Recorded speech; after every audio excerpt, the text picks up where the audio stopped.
Bismillahirrahmanirrahim. Assalamualaikum warahmatullahi wabarakatuh. Bismillah wassalatu wassalamu ala rasulillah wa ala alihi wa sahbihi wa mawalah wa la hawla wa la quwata illa billahi wa ba'du. Alhamdulillah, di pagi ini kita bisa melanjutkan kembali kajian kita membahas kitab Tazkiyatun Nufus dari 10 kiat membersihkan jiwa. Dan pagi ini kita akan masuk pada poin ke-9. Di antara hal yang mengotori jiwa adalah terjangkitnya sifat ujub dan bangga hati.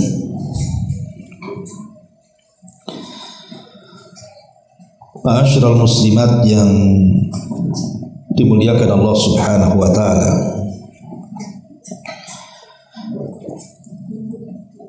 kita tahu bahwa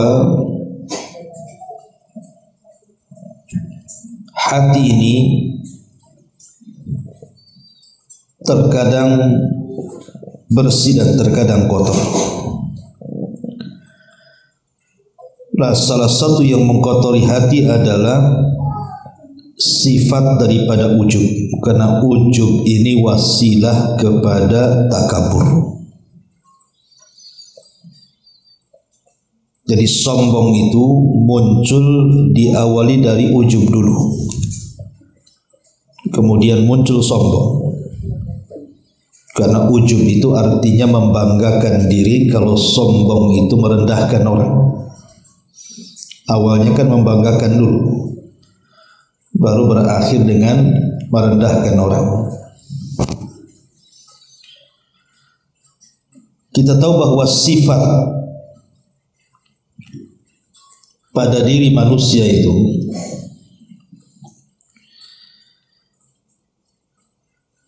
dijelaskan oleh para ulama bahwa ada sifat-sifat yang bagi manusia itu sebuah kesempurnaan dan juga berserikat dengan Allah Subhanahu wa taala. Seperti al-haya, sifat malu. Sifat malu itu kalau diterapkan kepada Al-Khaliq Allah Subhanahu wa taala merupakan sifat sempurna. Begitu juga kepada makhluk. Kemudian yang kedua, ada sifat itu dia sempurna kepada makhluk tapi tidak sempurna kepada Allah Al-Khaliq. Seperti tidur, makan. Itu bagi makhluk sempurna. Sebab kalau tidak makan bermasalah kan. Tapi kalau diterapkan kepada Al-Khaliq Allah Azza wa Jal, mustahil. Lah yang ketiga, ada sifat kalau diterapkan kepada Al-Khaliq, kepada Allah Subhanahu wa taala, adalah sifat yang sempurna. Tapi kebalikannya, kalau diterapkan kepada makhluk justru tidak boleh dan tidak sempurna. Lah salah satunya ujub dan sombong. Sombong ini ridha Allah. Tidak layak bagi seorang makhluk untuk menyombongkan diri. Apa yang disombongkan makhluk? Kalau Allah Subhanahu wa taala sombong wajar, karena seluruh makhluk selain Allah di tangannya. Dialah yang menciptakan, dialah yang mengatur, dia yang menguasai. Sudah selayaknya dia sombong. Tapi apa yang kita miliki sehingga kita harus ujub dan sombong ini? Tidak ada, makanya tidak layak sifat itu bagi manusia. Kenapa demikian? Karena ada beberapa hal yang disebutkan para ulama soal bahaya ujub dan sombong ini. Pertama, bisa memalingkan kita dari ibadah kepada Allah Subhanahu wa taala. Seperti kalau kita lihat kisah tentang bagaimana para malaikat dan juga iblis yang disuruh sujud kepada Adam. Tapi kemudian iblis menolak. Dia merasa ujub, merasa sombong, merasa lebih baik dibandingkan Adam. Makanya Allah Subhanahu wa taala kemudian katakan aba wastakbara wa kana minal kafirin. Si iblis adalah makhluk yang enggan, maksudnya enggan beribadah, enggan sujud atas perintah Allah. Kemudian dia menjadi sombong dan termasuk makhluk yang kafir. Jadi ujub dan juga sombong ini bisa memalingkan kita dari ibadah kepada Allah, seperti berpalingnya iblis dari perintah Allah Subhanahu wa taala. Kemudian yang kedua, mengundang azab di dunia. Mengundang azab di dunia. Ingat kisah Qarun? Ketika dia bangga dengan dirinya, kemudian melupakan zat yang telah memberikan nikmat kepadanya, kemudian dia mengatakan innama utituhu min ilmin indi. Semua kekayaan yang ada padaku adalah berkat kecerdasanku. Dia tidak menasabkan nikmat itu kepada Allah. Maka apa yang terjadi? Turun azab di dunia sebelum akhirat. Allah Subhanahu wa taala katakan fa khasafna bihi wa bidarihi al-ardh.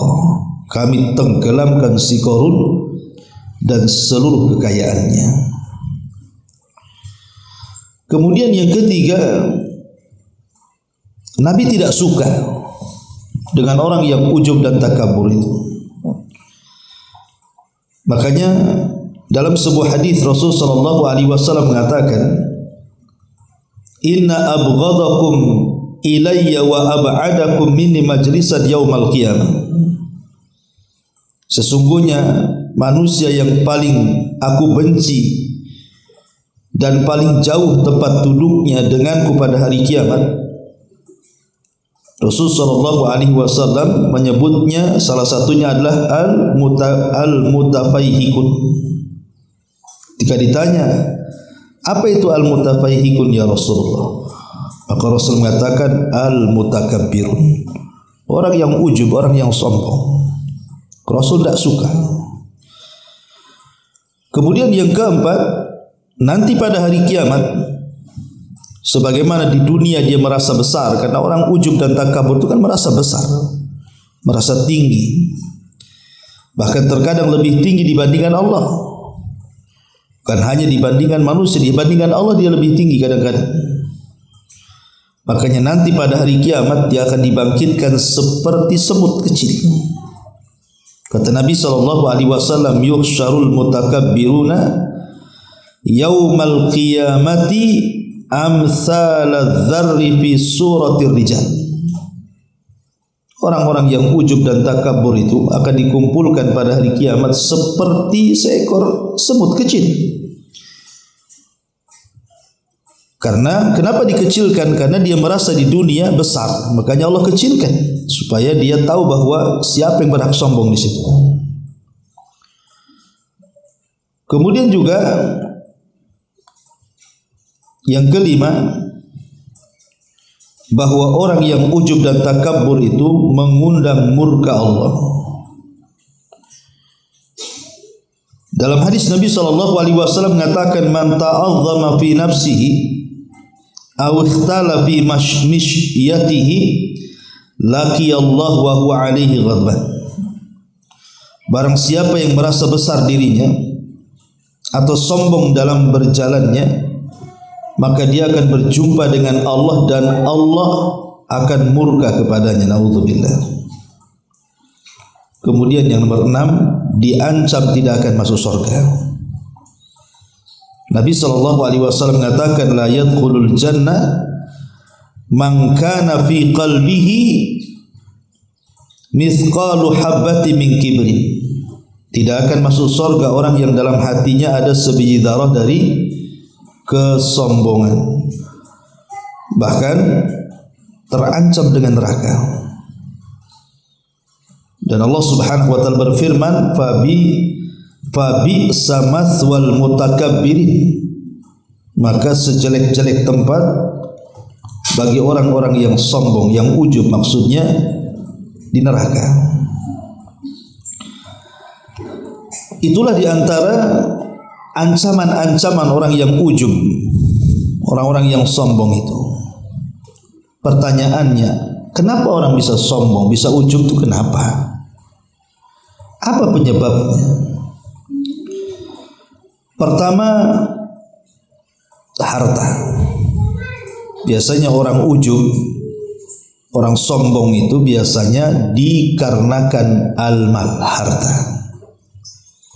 Karena dia merasa kaya sendiri, di lingkungannya orang lain di bawahnya, mulailah dia bangga diri bahwa dia orang paling kaya sehingga harus dihormati, harus dihargai. Biasanya kalau sudah membanggakan diri dengan kekayaannya, muncul sombongnya, direndahkannya orang lain. Maka ingat bahwa kekayaan itu nikmat dari Allah, bukan semata-mata kita yang cari dan kita miliki. Tidak. Allah bisa saja mencabut kekayaan kapanpun dan kapan saja, sesuai dengan kehendaknya. Lihat Qarun, Allah azab, Allah ambil lagi kekayaannya, Allah pendamkan ke dasar bumi. Sehingga apa yang disombongkan, harta itu milik Allah kok. Tapi itulah penyebabnya, biasanya yang menyebabkan orang itu ujub dan takabur itu karena harta. Maka jangan sampai terfitnah dengan harta. Yang kedua, al-mansib, kedudukan. Merasa dia punya jabatan, merasa dia punya kedudukan dan kepemimpinan, maka dia merasa ujub dan takabur, akhirnya merendahkan bawahannya. Padahal di dalam Islam sama dengan harta, jabatan pun nikmat dari Allah. Allah bisa saja mencabut jabatan seseorang sebagaimana Allah bisa saja meletakkan jabatan seseorang. Maka jangan pernah sombong dengan jabatan, jangan pernah ujub dengan jabatan. Karena di atas jabatan ada jabatan yang tinggi, lebih tinggi daripada kita berjabat. Setinggi-tinggi jabatan di dunia tetap masih rendah, karena di atas langit itu masih ada langit lagi. Kemudian yang ketiga, biasanya nasab. Yang menjadikan orang ujub, orang sombong itu nasab. Dan di negeri kita kan masih ada daerah-daerah tertentu itu yang masih mengunggulkan soal keluarga. Seperti daerah Jawa itu kan masih ada, itu mungkin daerah-daerah keraton gitu ya. Seolah-olah darah mereka biru, darah kita pula merah gitu ya. Akhirnya kemudian mereka merasa lebih tinggi karena merasa orang kerajaan, orang keraton kita ini abdi biasa. Ini kan ujub, merasa bangga diri, akhirnya merendahkan orang. Sama saja, Islam itu tidak pernah membedakan Salman Al-Farisi, Bilal Al-Habashi, Suhaib Ar-Rumi dengan Abu Bakar, Umar, Utsman dan yang lainnya. Karena Islam itu hanya memandang takwa. Inna akramakum indallahi atqakum. Itulah yang menjadikan orang-orang jahiliyah tidak terima dengan datangnya Islam. Karena kalau orang sudah masuk Islam, tidak ada kemuliaan kecuali ketakwaan. Makanya orang-orang jahiliyah, terutama para pembesarnya, tidak mau masuk Islam. Karena mereka merasa bahwa kalau masuk Islam, mereka merasa hina karena sama dengan Bilal, sama dengan Ammar ibn Yasir dan para budak yang lainnya. Tradisi jahiliyah seperti itu. Mereka menganggap seperti itu. Padahal Islam itu mengangkat derajat orang mulia menjadi mulia dan derajat orang hina menjadi mulia. Itulah Islam. Inilah yang mengakibatkan kemudian seseorang itu merasa ujub, merasa takabur karena disebabkan harta, kedudukan, ataupun nasab. Ataupun dalam bab ibadah, merasa banyak amalannya, merasa paling banyak sedekahnya, paling banyak sholatnya, paling banyak puasanya. Maka terkadang setan masuk di situ, Bu. Ketika ibu paling banyak nyumbangnya ke sebuah masjid, umpamanya di perumahan ini ada masjid, perasaan 70% itu ibu yang nyumbang, yang lain 30% itu pun bagi-bagi satu RT. Yang 70% itu ibu sendiri gitu kan. Ini terkadang setan masuk dalam bab sedekah nih, merasa ujub, sehingga kalau seandainya disentil sedikit dia merasa besar kepala. Dan kalau tidak ada yang memujinya dia merasa rendah, merasa menyesal, kenapa aku sumbang kalau tahu begini akhirnya. Jadi ternyata setan itu juga, atau bab ujubi juga masuk dalam bab ibadah.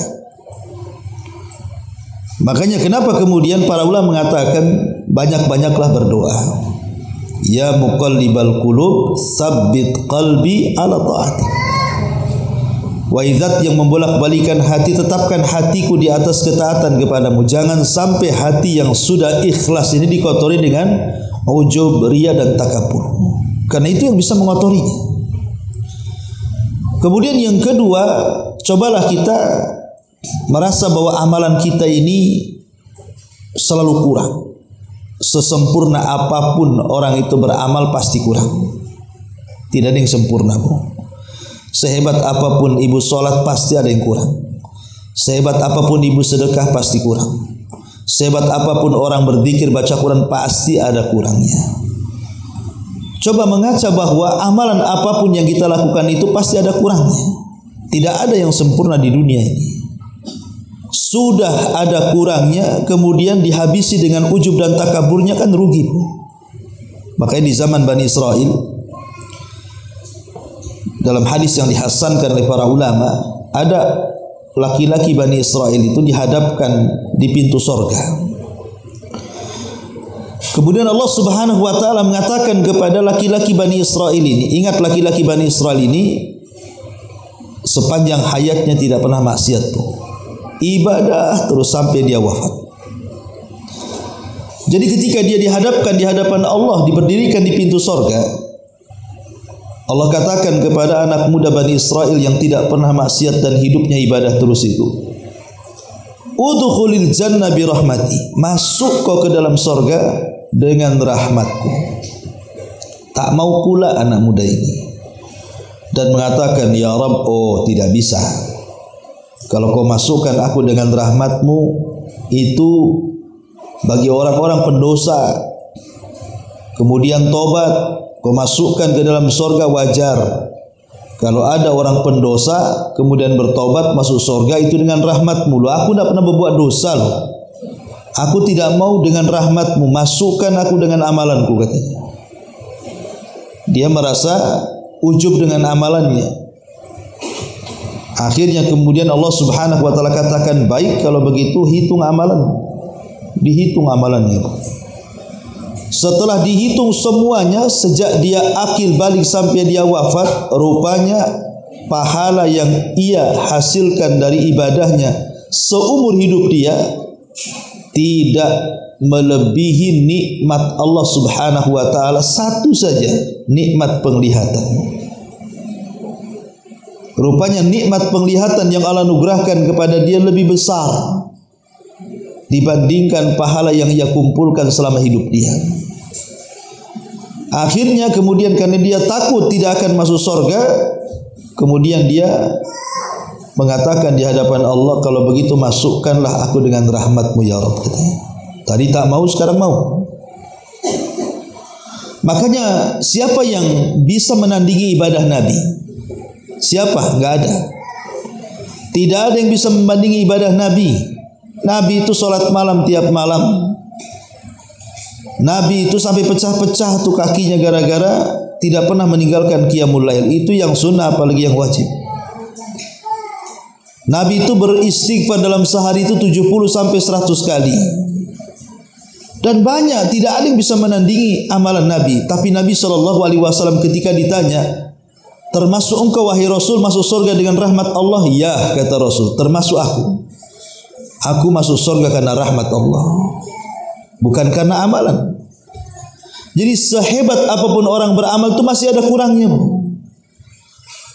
Artinya supaya kita jangan membanggakan diri, karena membanggakan diri dengan ibadah itu bisa menggugurkan amal dan bisa mengotori hati. Dan biasakan kalau beramal itu sembunyikan, jangan diceritakan, karena biasanya ujub ini berawal dari menceritakan amalan, akhirnya kemudian dapat pujian, bangga dia. Ayyub As-Sikhtiyani seorang alim itu kan mudah menangis, Bu. Al-Imam Ayyub As-Sikhtiyani ini kalau dia baca Quran, kalau dia baca hadis yang berbicara tentang neraka, akhirat, itu mudah menangis. Tapi kalau dia kemudian datang orang, maka dia robah tangisannya seolah-olah dia tidak sedang menangis. Dia buat batuk lah, ya, dia buat bersin lah, pokoknya seolah-olah cukuplah tahu yang tahu Allah dengan dia saja bahwa dia sedang menangis. Kalau ibu kan tidak, sengaja ditangis-tangisi, ya, dikeras-kerasi lagi. Ada apa, Bu? Ini saya lagi baca ayat azab, katanya. Subhanallah. Ya. Jadi bagaimana Ayyub As-Sikhtiyani itu menyembunyikan tangisannya? Cukup Allah saja yang tahu, supaya jangan ujub gitu maksudnya. Makanya Ali bin Husain bin Ali bin Abi Thalib, atau dikenal dengan Zainul Abidin, saat meninggal dunia 100 rumah fakir miskin kehilangan makanan yang setiap hari mereka ambil setiap waktu fajar di depan rumahnya. Padahal Ali bin Husain itu dituduh bakhil, kaya tapi bakhil. Mereka tidak tahu bahwa Ali bin Husain ini tiap malam sebelum fajar meletakkan makanan di pintu rumah-rumah orang fakir. Jadi kalau setelah subuh pintu rumah orang fakir dibuka, itu ada makanan di situ setiap hari. Ketika meninggal Ali bin Husain, rupanya hilang makanan itu dari 100 rumah fakir miskin Madinah itu. Baru orang tahu siapa yang sementara mereka anggap bakhil, rupanya dia pula yang kasih makan. Kira-kira, Bu, kalau ibu ngasih makan orang miskin, kemudian orang yang ibu kasih makan bilang ibu bakhil, dikasih lagi enggak? Enggak akan dikasih. Itu model ibu kan. Tapi Ali bin Husain tidak. Dikatakan bakhil tetap aja dia kasih. Bahkan orang tidak tahu ngasihnya lagi. Luar biasa, Bu. Kalau orang sekarang tidak. Kalau orang sekarang ini mau ngasih bantuan, itu sudah disetting duluan tuh. Ya, berapa orang pegang handphone, berapa orang pegang kamera gitu ya, Bu ya. Nah, supaya tahu kalau perlu viral. Sedekahnya 1 kali, viralnya 1 dunia, Bu. Ini ujub namanya. Sudah ujub, riya, takabur, naudzubillah. Ya. Terutama di tahun-tahun politik ini biasanya kan, Bu ya, calon-calon pemimpin ini kayak gitu tuh. Karena itu bagian dari kampanye tuh, naudzubillah. Jadi intinya bahwa bagaimana di sini mu'alif rahimahullahu taala membuat satu bab waspada terjangkit sifat ujub dan tinggi hati. Kemudian beliau, kita baca bukunya, mencantumkan firman Allah Subhanahu wa taala, fala tuzakku anfusakum wa a'lamu bimanittaqa. Janganlah kalian mengatakan diri kalian suci. Dialah yang paling mengetahui tentang orang-orang yang bertakwa. Tidak boleh kita mentazkiyah diri kita bahwa kita lebih baik daripada orang, kita lebih mulia dibandingkan orang lain, kita lebih tinggi dibandingkan orang lain. Tidak boleh. Fala tuzakku anfusakum. Jangan kalian merasa bersih. Sehebat apapun manusia itu tidak bersih. Karena Allah Subhanahu wa taala sudah menjadikan bagian dalam kehidupan manusia itu, pasti manusia itu melakukan dosa. Enggak ada manusia yang tidak lepas dari dosa. Artinya tidak ada manusia yang suci. Yang maksum itu cuma para nabi. Sehingga tidak boleh seseorang itu membanggakan diri, merasa dia paling tinggi, yang lain rendah. Hatta dalam bab nasihat sekalipun, ibu ini mau menasihati saudaranya yang mungkin belum hijrah, mungkin belum sholat, belum mau ngaji, jauh dari Quran. Pokoknya ibu mau memperbaikilah saudara kita dengan nasihat. Dalam bab nasihat saja, Bu, dilarang kita merasa kita lebih tinggi dibandingkan dia. Tak boleh kita merasa kita lebih mulia, lebih hijrah, lebih suci. Ya, yang dinasihati itu masih kotor, tak boleh. Itu dalam bab nasihat, Bu, ya. Yang jelas-jelas memberikan kebaikan kepada orang saja. Allah katakan fala tuzakku anfusakum. Janganlah kalian merasa bersih diri-diri kalian. Allah yang lebih tahu siapa yang lebih bersih. Terkadang orang-orang yang melakukan dosa tuh, dia lebih baik dibandingkan kita yang hijrah. Karena ada istilah para ulama itu, orang yang melakukan dosa kemudian dia menyesal dan menangis karena dosanya, itu jauh lebih baik dibandingkan orang yang tidak pernah berdosa, kemudian banyak melakukan amal soleh tetapi dia ujub dengan amalannya. Itu kaidah tuh. Saya ulangi, orang yang melakukan dosa tapi dia menyesali dengan dosanya, dia menangis, itu lebih baik dibandingkan orang yang tidak pernah melakukan dosa, dia beramal soleh tapi ujub dengan amalannya. Naudzubillah. Ya. Kemudian di sini kata pengarang, Allah melarang seorang hamba memuji dirinya, bahwa dirinya suci, dirinya baik, sebab ketakwaan itu berada dalam hati. Dan Allah adalah zat yang maha tahu siapakah yang berhak menyandang predikat takwa. Karena memuji diri sendiri termasuk penyebab terjangkitnya sifat ujub serta penyebab timbulnya sifat riya, yang mana ia merupakan penghapus amalan. Ya, amalannya hilang. Walaupun ibu sholat malam jungkir balik tiap malam, tetapi kalau maksudnya supaya diketahui orang, apalagi sampai bangga dengan amalannya, percuma, Bu. Ibu capek saja bangun tengah malam tapi tidak dapat apa-apa. Makanya di sini sekeras apapun usaha seorang muslim dalam mengerjakan amal saleh dan menjauhi perbuatan dosa, ia pasti tetap akan melakukan kelalaian dan perbuatan dosa hingga menzalimi dirinya sendiri. Apabila Abu Bakar saja, yang notabene-nya merupakan orang yang paling membenarkan kenabian dari umat ini serta sosok manusia terbaik setelah para nabi, tatkala ia meminta kepada Nabi agar mengajarkannya sebuah doa yang dapat ia panjatkan kepada Allah saat sholat, maka beliau SAW mengajarkan satu bacaan kepada Abu Bakar, Allahumma inni zalamtu nafsi zulman katsiran la yaghfiru dzunuba illa anta faghfir li maghfiratan min indik warhamni innaka antal ghafurur rahim.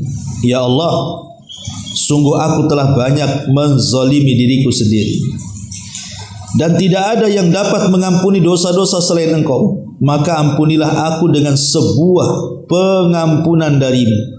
Sayangilah diriku, karena sesungguhnya Engkau zat yang maha pengampun lagi maha pengasih. Bila Abu Bakar saja diajarkan untuk berdoa seperti ini, lantas bagaimana dengan orang lain?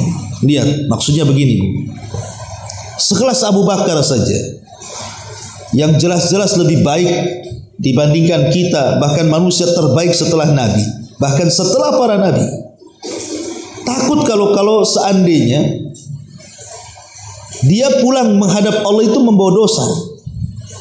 Makanya dia meminta kepada Rasul untuk diajarkan satu bacaan, dan Rasul mengajarkannya, dan isinya adalah permintaan ampunan akan kezaliman dan dosa-dosa yang ia lakukan. Itu sekelas Abu Bakar. Harusnya juga doa ini harusnya kita yang sering panjatkan. Takut-takut di antara amalan kita itu ada yang ditolak, tidak diterima. Takut-takut amalan kita itu sama sekali tidak berpahala. Harusnya kan begitu, Bu. Kita mah enggak gitu. Sudah tidak kelasnya selevel Abu Bakar, ujub pula amalan kita. Gimana kita bawa pahala di hadapan Allah? Makanya Aisyah Ummul Mukminin radhiyallahu anha pernah bertanya tentang satu ayat, walladzina yu'tuna ma atau wa qulubuhum wajilatun annahum ila rabbihim raji'un. Dan orang-orang yang memberikan apa yang telah mereka berikan, maksudnya sedekah, dengan hati yang penuh rasa takut karena mereka tahu bahwa sesungguhnya mereka akan kembali kepada Tuhan mereka. Kemudian Aisyah bertanya, apakah yang dimaksud dalam ayat ini adalah orang-orang yang pernah minum khamr, pernah mencuri, pernah berzina? Maka Rasul mengatakan, la ya binta Siddiq, walakinnahumul ladzina yasumuna wa yusalluna wa yatasaddaquna wa hum yakhafuna alla tuqbala minhum.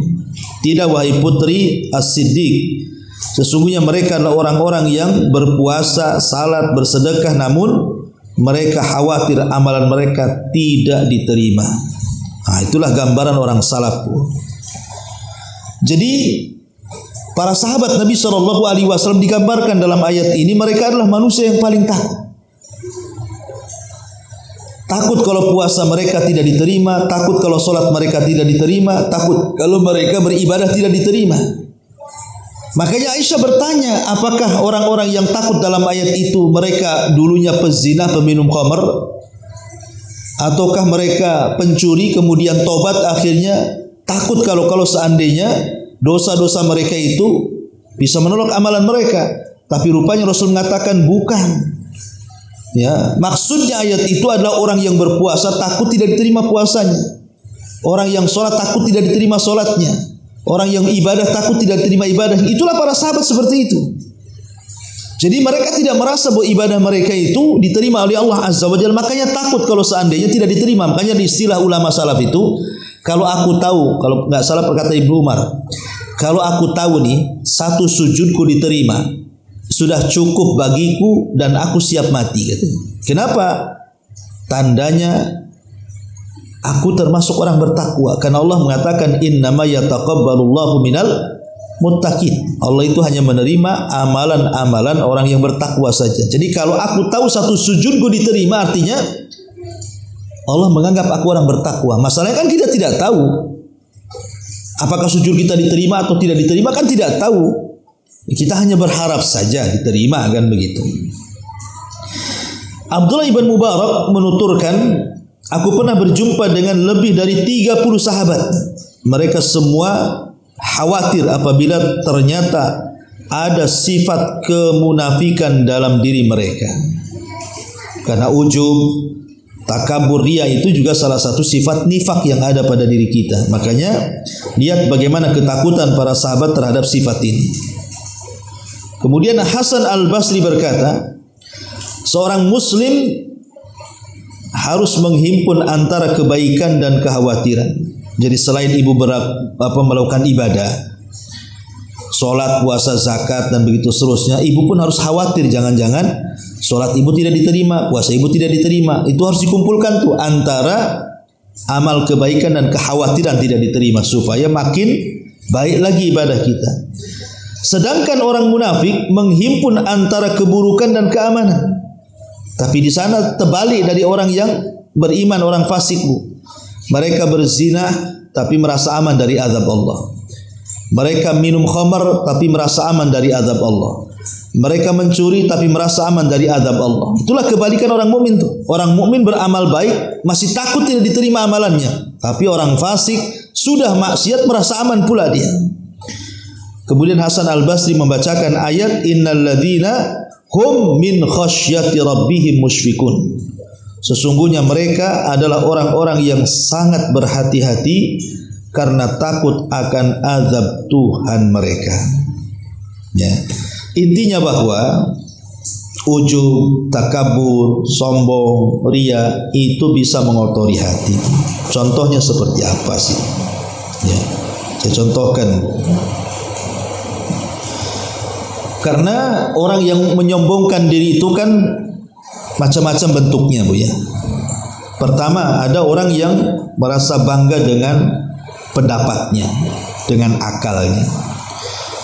Jadi kalau ibu sedang merasa sedang rapat, ya kan diskusi lah, umpamanya di pengajian ini kan ada panitianya, entah 2-3 orang diskusi gitu kan. Kemudian salah seorang ibu merasa pendapatnya lebih masuk akal, lebih bisa diterima. Kemudian pendapatnya sebar di grup. Oh, semua kasih jempol. Jempolnya nggak terbalik, Bu. Jempolnya ngacung semua. Ketika ibu tengok di grup, wah, ibu merasa bangga. Rupanya pendapat saya yang paling bagus. Itu jangan, Bu. Ya. Kadang-kadang orang bisa ujub gara-gara akal dia. Ya. Ataupun karena pengetahuannya. Dia bisa membantah orang dan mematahkannya. Ataupun karena keberaniannya. Itu gara-gara saya aja, yang lain takut, saya yang berani sendiri yang hadapin tuh. Kadang-kadang gitu kan. Ini ataupun karena kecantikannya, kepedean akhirnya kan merasa cantik sendiri.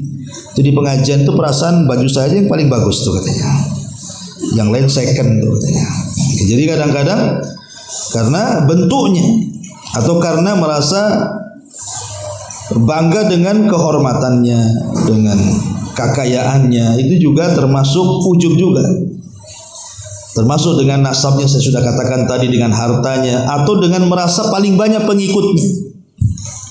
Umpamanya salah satu di antara ibu itu penggerak pengajian, banyak pengikutnya. Kemudian ada konflik. Ketika ibu mengerahkan pasukan, ramai yang datang. Ketika melarang pasukan, tak ramai yang datang. Dan ibu merasa bangga. Itu ya wajar lah, saya kan penggerak. Kalau kata saya jangan, ya jangan. Itu kalimat itu kan ujub. Ya. Karena ada beberapa kisah dalam Quran itu seperti kisahnya sahibul jannataini, pemilik 2 kebun kan. Jadi dulunya ada 2 orang yang berserikat, akhirnya bermasalah. Kemudian sahamnya dibagi masing-masing. Yang satu dibelikan kebun, 2 kebun, yang satu disedekahkan. Akhirnya yang disedekahkan ini lambat laun miskin dia. Karena dia tidak ingin kekayaan di dunia, dia hanya ingin kekayaan di sorga saja. Tetapi kawannya yang diberikan kebun, 2 kebun di dunia ini merasa kaya. Akhirnya kemudian banyak pekerjanya. Satu hari kawannya yang miskin ini karena disedekahkan semuanya, ingin mencari pekerjaan. Daripada di tempat orang, datanglah dia ke kawan yang dulunya pernah berserikat dalam usaha. Tiba-tiba ketika datang meminta pekerjaan, malah dimarahi. Sombong pula dia. Dan merasa bahwa dia lebih kaya sekarang, lebih banyak pengikutnya, pekerjanya. Kemudian menghina kawannya yang sudah jatuh miskin itu. Ujub. Berakhir apa? Allah azab akhirnya kan. Sebutkan dalam surah Al-Kahfi. Ya, jadi itu juga termasuk kesombongan ketika merasa paling banyak pengikutnya, atau merasa paling banyak anaknya karena anaknya sukses-sukses. Ujub. Ya, kadang-kadang cerita anak ini belum ditanya sudah cerita. Tahu nggak anak saya katanya? Kan nggak ditanya, kenapa cerita anaknya? Anak saya yang satu di Jakarta loh, nggak tanya saya, kenapa ibu cerita?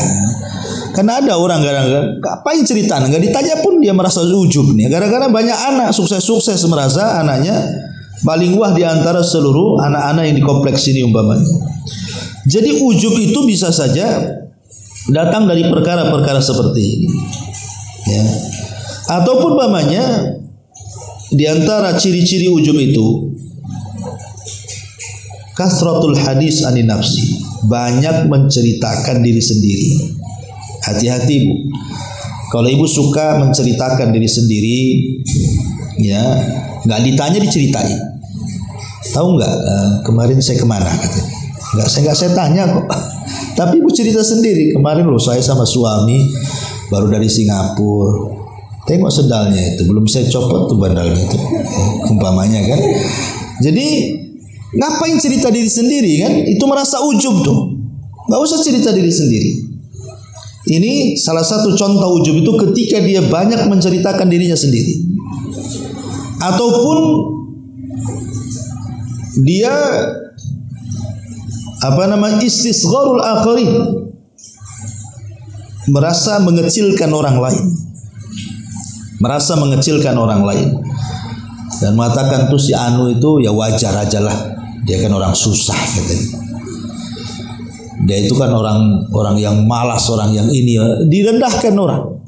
Nah, itu ciri-ciri orang ujub itu kalau sudah memperbanyak menceritakan diri sendiri, akhirnya merendahkan orang lain. Termasuk alman dengan pemberian, menyebut-nyebut pemberian, menyebut-nyebut sedekah, itu orang ujub tuh.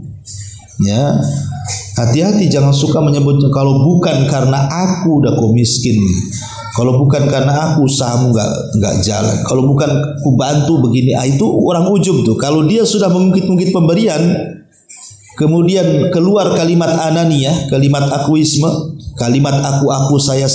Nah, kalau bukan karena saya, itu ujub tuh. Hati-hati. Ya. Termasuk at-ta'ali 'alan nas. Ya, merasa lebih unggul di antara manusia, merasa lebih tinggi di antara manusia, merasa RT, merasa RW, merasa lurah. Jabatan itu datang dari Allah. Kalian dipilih jadi RT itu untuk melayani, bukan untuk merasa saya paling RT di sini, bukan. Ya, jadi itu termasuk ujub tuh, tidak boleh. Kemudian susah ketemu. Ya, alasannya sibuk ini itu, merasa bahwa dirinya tidak level. Nah, ini juga termasuk ujub. Atau suka berpakaian syuhrah, pakaian-pakaian yang tidak layak dipakai dia pakai gitu kan. Ya tentu dalam rangka menghina yang lainnya, ya gitu maksudnya ya. Termasuk juga al-mura'ah wa tasmi bil amal. Dia ingin kalau dia melakukan sesuatu itu dipuji. Ya. Kalau tidak dipuji itu kayaknya gimana gitu kan. Nah, ini juga ciri-ciri ujub, bukan hanya ria saja tapi juga masuk ke dalam ujub yang seperti ini. Ataupun dia berkawan milah-milih. Ya, maksudnya dalam komplek ini sesama orang kaya, orang miskin males. Diundang pun hadir sama orang-orang yang satu level. Kalau yang undang nggak level nggak datang. Nah, itu ujub tuh. Nggak boleh. Nabi itu semua rata. Mau yang undang orang kaya datang, mengundang orang miskin datang. Dan banyak lagi bentuk-bentuk ujub yang disebutkan oleh para ulama. Intinya adalah hubbud duhur, cinta bahwa dia ingin terkenal, bahwa dia paling hebat, paling wah. Itulah kemudian yang dijadikan oleh bab pengarang di sini bisa merusak hati, ya, bisa mengotori hati.